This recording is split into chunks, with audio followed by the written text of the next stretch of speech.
I am in command of these fish. Come over here, these fish. Well, maybe I'm not that in command, but I'm in a really cool store. So let's get to covering some of the weird, rare, and interesting little nano fish, shrimp, and critters that lurk in this store. Here we are, guys, about an hour and a half north of downtown Chicago, maybe less, and right on the lake in a little town, little suburb of Chicago, and we are at Fish Planet. And it's in a really cute little town, city area. But we're gonna go inside. They've got some aquascape stuff. They got a lot of freshwater fish. They got a lot of rare nano fish. Really cool looking. So let's go inside and check out what's going on here. All right. So as you come in, boom, there is a giant aquascape, and it's the island style aquascape that's ever so famous. It's probably, you know, the lower maintenance end of aquascapes, which is very nice, obviously, in a store where you've got people coming and going, you need to catch fish out of it and all that. But it looks really nice, and it's a good size. I mean, it's probably 120 gallon or somewhere around there, and it's all rimless, very nice. You got some immersed growth up here, and even some immersed plants that aren't aquatic plants. Plus you got booths and all these dwarf cichlids, as well as I'm not sure, these look like cherry tetras or something maybe, but they're really bright. And down here, all these albino bristlenose, as well as some beautiful crypt type plants. Now this place has a few aisles, and then they've got a whole other section around the bend. But as we're looking here, they've got plants, they've got, look at this biofiltration, the bioball tower they have going on here. Then it runs this stack that goes this way. But in here they've got goodeids, which is extremely cool. And you know, a lot of places don't carry goodeids, but then they also, it looks like they've got a whole breeding setup with some pretty guppies and things like that. But this is a red-tailed goodieid here, and these are in the same genus as the ones that were brought back, the San Marco and the tequila ones that were brought back from the brink of extinction. I mean, they only existed in a few captive tanks. They've been brought back, and now they're reintroduced. Really cool. Now they also have all sorts of angelfish, ever popular, including these yellow ones, which I really like. I see these in Seattle once in a blue moon, and you can see they've also got a number of panda cories in here. The prices are kind of interesting in that the tank raised stuff about $10, which seems really fair, and then it's a lot less for some of the other things. But they also have you know, goldfish, which a lot of shops don't seem to carry anymore, and these all look pretty healthy and happy. And you know, they've also got these angelfish, which are really cool to see, local bred angelfish in stores and things. Then they've got the denison barbs, good looking ones, and looks like they've had in the recent past a lot of different stuff here, including you know, yellow rainbows, turquoise rainbows, Malabar hatchet danios, and you know, I'm looking to see what I would be in love with is any lake inlay species like the glass fishes. The watermelon tetras are cool to see, and then they've also got you know, random kind of sales on things, but they've got the beautiful red rainbow fish, Deepwater Creek, apparently, these ones here. But look at the colors in them, so pretty. Looks like they have a lot of plastic plants in the tanks that are kind of set up. But look at this, they've got the rummy nose rasboras also, which are known as Sabwal resplendens. They're calling them Indonesian rummy nose. That's rough from the name. They're from Myanmar, from Lake Inle. But they've also got them in with some nearite snails, which are pretty cool, and some mystery snails. And then they've got some hatchet fish in there as well. And then it kind of goes to some saltwater, and you can see they've got everything from a selection of different clowns and little neon dotties, backs, and scrawled flagfish, filefish, darter gobies, sailfin, tangs. They've also got some wrasses, however you want to say it, but they're always beautiful with all their iridescence and vivid colors. You can see that they're spitting up some of the substrate as they comb through that. And then all around, you know, you've also got things like rimless tanks and media and baby hatchery bins and things. So they've really got, you know, every front covered that you would need covered. You know, also they seem to have kind of like a rare plant tank here and some aquascape type material, not all focused on that. They've got all sorts of things, but here you can see they've got the Crypt Purpua. I've never seen that one, but it's $20 a bunch. I might have to get some. Whereas the Crypt Ponter Defolia is also in here. It looked like nuri at first, right? But also flamingo. Let's see if there's any left. I don't see any flamingo, but there's the red Crypt spiralis that looks really beautiful. Always love that plant. Egyptian blue lotus, not for sale. That is what I want. The Nymphea micrantha is what I'm guessing the variety is. But boy, I would love that. Now, up here you can see they've got all your kind of bread and butter fish, as far as they've got the rummy nose tetra, not the rummy nose rasboras, and they've got the cardinal tetras, which $5 a piece. This seems like a good deal for full grown, happy looking cardinals. They got the big sponges, which I like, those coarse ones. They've got axolotls, which is cool. They've got a bunch of different color morphs around here. And then they've also got over here more endlers, kind of a wild type pattern. All sorts of tanks and stands and things. Again, the live rock and the biofiltration and the skimmers and things that are going on. Plus, look at this. They've got a whole sheet of cork wood and other everything like dragon stone and some smooth stone, some koke and siriu, and they've got a whole bunch of they actually carry sand and gravel, which almost no stores I know carry the inexpensive stuff. They always just have the aquascaping stuff, so that's super cool to see. Now they also have some beautiful discus and African butterfly fish here that are young. They've got freshwater gobies. Rarely do I see these. Aquarium Zen sometimes seems to have these in Seattle, but rarely do I see them. Plus the neon red rasbora, which are the rasbora rubra, the Tucano tetras, which in Seattle they are around $40. Here they're only 20 or 3 for 50. The jelly bean tetras are a great price, and they got a Shodentai puffer in the same tank with the little goby. That is a sight to see if I've seen one. Plus with Tucano tetras, there's some spendy little fish in there.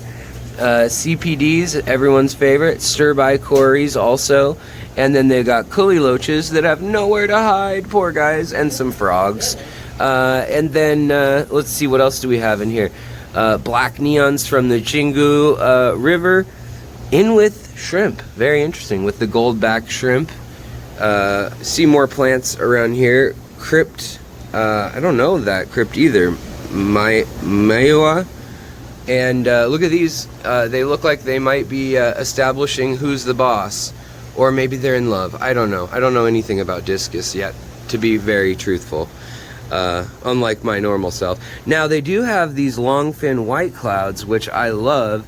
And they're in with rams, which is a mix that I have not seen before. But it's an interesting one. It looks kind of cool.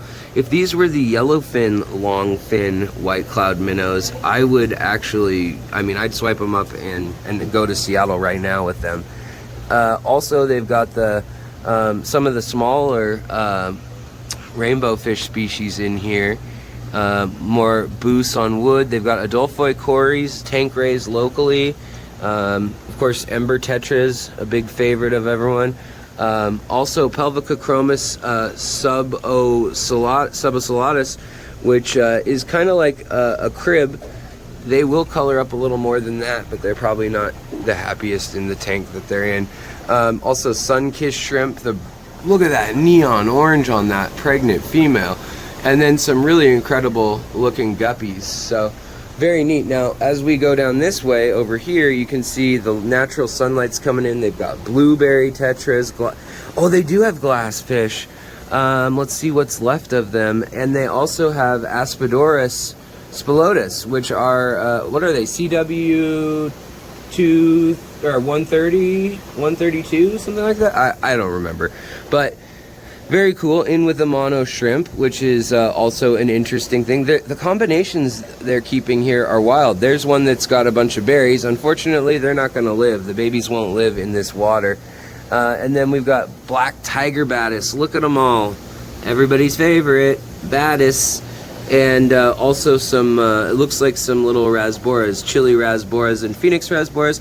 Here is the tank boss, clearly in brutal detail of that red and the black and the orange eye. You can see then there's some sub-dominant adults also, but it looks like they even have females. So you guys in the Chicago area, super lucky. Also the grade of this shrimp over here are really, these blues are really stunning for a store. I don't think I've seen such a consistent line in a like a local fish store, an LFS.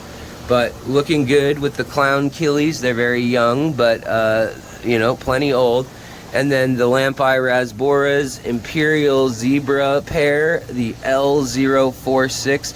Wait, that's not, oh, L040. So L40, I was gonna say that would be expensive otherwise for zebra plecos. And then they've got sparkling gouramis, rams, laticara, Fulipinus. Are you in here? Oh yeah, hi guys. How are you guys doing? I love the little laticara species. Great little dwarf cichlid. And again, look at these gold rams with the balloon body. I don't like the balloon body, but I do have to say they're stinking cute. They are really cute. Also, apparently there's scarlet batis somewhere in here. They're probably hiding if there are any, but they probably also get sold quickly too. They're a hot ticket these days. Oh, there's one right up here. And everyone's looking for a female. Everyone's looking for love in all the wrong places. Also, more blue velvet shrimp. A little different price tier, but you can see they're still around here with kind of that translucent blue rather than the opacity, the opaque blue. And then up here we've also got some Furcata rainbows, or the forktail rainbows, which is cool. And also there's supposedly a crimson loach that was in here at one point, which I would have liked to see because I'm curious what that is supposed to refer to. And again, neon blue rainbow fish, as well as signifer and half-banded loach, but he doesn't seem to be present either. Oh, there he is. It's a Stiphodon species of some sort. Oh no, never mind. He's got whiskers like... Yeah, I don't know that one. Half-banded loach. Very cool. Very cool. Alright, so then when we keep moving down the line, we've got cherry barbs, convicts, cave tetras, we got all frontoses. I mean, we got all sorts of stuff in here. Bolivian rams, and then we've got empire gudgeons in here, and petricola, the medium size, but I mean, they're pretty good size. They're probably 5 inches, 4 inches, 5 inches. Glow light rasboras. Look at this pleco being a silly goose, hiding that way, probably because he doesn't have anywhere else to go. Young clown loaches, kitty tetras, which I love. They school with Corydora habrosus, these guys, and they love like long grass and reeds to hide in, that's for sure. Also, as you move down, then they've really got a wide selection from like bumblebee platies and candy cane tetras together, very interesting, as well as you know, they've got some more of the catfish and various other like loaches or plecos that are all kind of down on the lower part. But they've got the hatchet danio, which look phenomenal in here, actually. Looks really good. So then we've got like a whole bunch of gourami variety, and look at this down here. We've got, I don't even know what this one is going to be. I'm very curious. I guess it's probably, I would guess, Synodontis, ossifer maybe? Ossifer? I don't know for sure though. Maybe I'm off. It could be some sort of Raphael. Sorry guys, I need to brush up. Anyways, so then we've got all sorts of more skirt tetras from cherry barbs, black neons, black phantom tetras, with Synodontis ossifer? Okay, ossifer, yes, so they are ossifer. And then we've got these super bright red. They've got goiter river rainbows, firemouth cichlids in with them, which is wild. Rotkeel severums, which is wild. Red-eyed tetras in with them, which makes sense with the skirt tetras, but with the live bears and the tetras, really cool to see the mix they do here. Gives you some new ideas of what's possible. And they've got the glow light fish, of course. If you're into that, I'm not going to comment, but I know some of you guys love that, and others not so much. But they have a lot of different tetras. Their hatchet Daniels look beautiful. All the Divario genus they have here looks great. And they've even got little shellies in here too. Really cool. And then you've got the blind cave fish, or the albino style. Also looks like there's purple harlequin rasbors, have these back at home, and the Kubota rasbors. They look great together with the purple and the green. Really cool to put them together, I think, anyways. And then over here they've got rabbit snails. They've got algae eating shrimp in that tank, and lemon tetras. I always love the orange eye lemon tetras, but they're all cool. And then they've also got their cherry shrimp in here, and it looks like in here with true Julii, not the Trilineatus. I love that they're labeled right. That's so cool.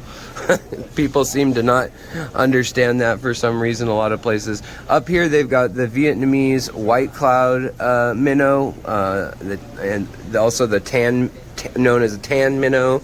Not the color, but named after a Boy Scout in the 1930s that found them. Up here, beautifully colored gouramis, very nice looking. And this whole shop, everything looks very fresh, spry, springy, and healthy. No problem, yeah. And in here, we got Crip Sri Lanka. I wonder which one it is. And Crip Mioya, which I don't know what that one is either. Alright, so now we're working our way down. I don't know what a stickfish is. I'm wondering if it's a farawalla of some kind, but I don't see it. X-ray tetras, cherry barbs, more live bears, more petricolas, Synodontis petricolas maybe it looks like. And then over in here, we've got more live bears and everything from bala sharks, things like that, and it looks like they've got also rainbow sharks. Yep, rainbow sharks in here, and more of the rainbow fish as well. Quite the motley crew in that one. So I want to say this in particular about this shop. They've got Cyclops that's gut loaded with DHA, EPA, and other vitamins, and you can get that. You could get the deionized water that's basically RO for reef tanks, but they've also got the RO pure and remineralized. Then they've got assorted African cichlids up here, the labs and things. And we're gonna move on because I know you guys have all seen that. They've got a beautiful reef tank here with all sorts of corals and fish in here too. And we're gonna kind of keep cruising to keep this video within a reasonable length. But in here we've got more, you know, Bulbitis and Christmas moss, Anubias on wood, Java ferns, all sorts of stuff. And then they've got all sorts of food, more display tanks, Amazonas, which is great. And they've got all sorts of shrimp in with the neon tetras. Over here they've got another display tank with, you know, I don't know this Gymnogeophagus El Norte. I don't know this one, but it's related to the Bolivian rams and the German rams. Very cool. And they've also got the African 7-stripe barbs in here, or fire barbs from Africa as they're called sometimes, which are beautiful fish. When they get big like this, they're burning red, really beautiful. Over here, look at this, they have the Opaula shrimp, which is super cool, and they have them $5 each, the Hawaiian red shrimp. Look how many they have just surviving and thriving in here. You can do this too. Now, I have a video you'll see soon, or it might already be up, of a yellow variety that Grant Eater at the Garden of Eater has up. Also though, look at this, they've got these bookshelf tanks set up and ready to go. All sorts of longer bookshelf style tanks. And then they've got more plants over here. Assorted swords, Costa's crypts, red Rubens. We saw a lot of these things at the AGA, definitely. But here you can see all the different bettas they have, various kinds that they're actively breeding too, which is super cool. And you know, they've also got their own portions of various plants, various moss tissue cultures. Again, more rock, kind of like a Sirius stone. And $8 per pound for boutique quality, so for the kind of more fancy pieces that have been cleaned up a bit. And again, here they've got a big old goldfish tank, which is what you need. If you're going to keep goldfish, you need a big old tank. Everybody wants to keep goldfish in a bowl, and they are not an easy, simple first fish, and they've been inbred to hell, but they are adorable. So I understand it, but at the same time, they're not a good first fish. Now check this out. They've got kind of a high humidity little Anubias setup, which is cool. They've got more plants, more spider wood. And then over here, they've got this refugarium of some sort with immersed growing plants with very cool patterns on it. And they still are rocking the plastic plants if you've got cichlids and it's not your style. Now for me, I need plants every inch of my tank, but I have problems. So another plant tank. It's like a frag tank, which is really cool to have a big frag tank with, you know, all this in it. Look at all the bettas in this. It's so cool to have just a whole group of bettas. It proves you can keep bettas together. It works. It's fine. They don't even need to be a sorority if they have enough rooms and enough broken sight lines. Over here, yeah, and they're only $8 for these bettas. I'm sure they're from the same groups, bred right over there, which is really cool. More tissue cultures also. And what seems to be big out here in Chicago is this brand, this Anubias, and they've got the pink crypt, only $15.99, which lately, that is a plant that goes for a lot of money around here. That is all the rage, that's for sure. Now, again, they've got more pea puffers, some mini tanks. They've got some corkscrew valve that looks a little burnt out, but I think it'll be fine in the right conditions. And Crinum calamastronum. Potted swords, Anubias barteri, some Aponogeton, and some crypt Aponegitifolia. Italian Val, only $3. I mean, they got Val here, that's for sure. And again, more things, water sprite, sunset java fern, or sunrise java fern rather, and more of the crypt, but rooted and planted. Also, they got figure 8 puffers. How cute are you? You are adorable. So, very cool store. That's the kind of run-through tour of it.